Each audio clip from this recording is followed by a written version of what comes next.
भुवनेश्वर मात्र किछि किलोमीटर दूर रे एक एमिति एक जगह अच्छी जहाँ को कहुए तंत्र साधनार पीठ। एमिति एक मंदिर जार छात नहीं किंतु शक्ति अपार। कहुए एठारे आज भी राति अधे शुभे घुंगुर शब्द।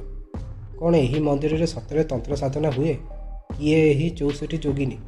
नमस्कार बंधुगण, ब्रेनबाइट एआई रो आउ एक रोमांचकर वीडियो को आपको स्वागत। आज आम उन्मोचन करवा हीरापुर 64 योगिनी मंदिर रहस्य। ओडिशार राजधानी भुवनेश्वर ठारू प्राय 20 किलोमीटर दूर में अवस्थित हीरापुर गाँ। यही गाँवर निरोल परिवेश भितर रही नवम शताब्दीर एक अद्भुत कीर्तिराजी 64 योगिनी मंदिर। यह भौमकर राजवंशर राणी हीरादेवी निर्माण करथिले बोली कहुए। यही मंदिरर गठन अन्य मंदिर परि नुहे। यह संपूर्ण गोलाकार एवं यार ऊपर कौन छात बा शिखर नाही।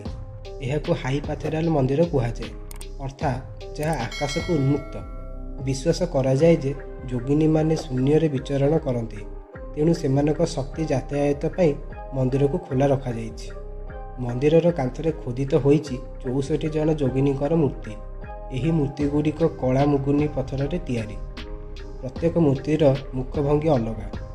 किए हसुची तो कि भयंकर रूप धारण करिछि, केही पशु उपरे तो केही मनीष उपरे दंडायमान। पुराण अनुसार माता दुर्गा जेतेबेले महिषासुर और अन्य राक्षस मानक सह युद्ध करुथिले सेतेबेले सहायता पाई से निज शरीर यही 64 योगिनी को सृष्टि करथिले। एमाने शक्तिर एक एक प्रचंड रूप। एबे आसीबा आम मुख्य प्रश्न उपरे, एठारे कौन तंत्र साधना हुए? इतिहास कहे मध्य युगरे ओडिशा तंत्र साधनार एक प्रमुख केन्द्र थिला। हीरापुर मंदिर मध्य एक तंत्रपीठ भाव में परिचित थिला। कापालिक एवं तांत्रिक माने एठारे पंचमकार साधना करुथिले। मंदिर मझिरे थिबा महामाया मूर्ति एवं चंडी मंडप यार मुख्य साक्षी।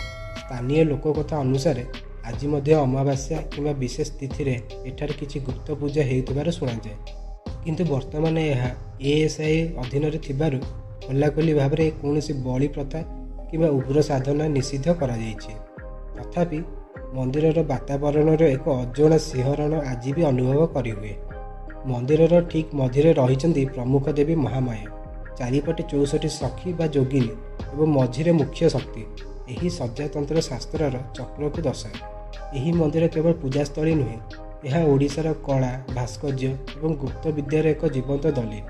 जदि आपण केबे भुवनेश्वर आसुचंती तेबे हीरापुरर यही रहस्यमय पीठ को निश्चय बुली आसंतु। आपन को कौन लगुच? तंत्र विद्या सतरे कौन अलौकिक शक्ति अच्छी? कमेंट निश्चय जनातु। वीडियोटी भल लगी लाइक करंतु एवं ब्रेनबाइट एआई को सब्सक्राइब करी बेल आइकन दबाई दियंतु। देखा आगामी अध्याय किछि नुआ रहस्य सह। जय जगन्नाथ।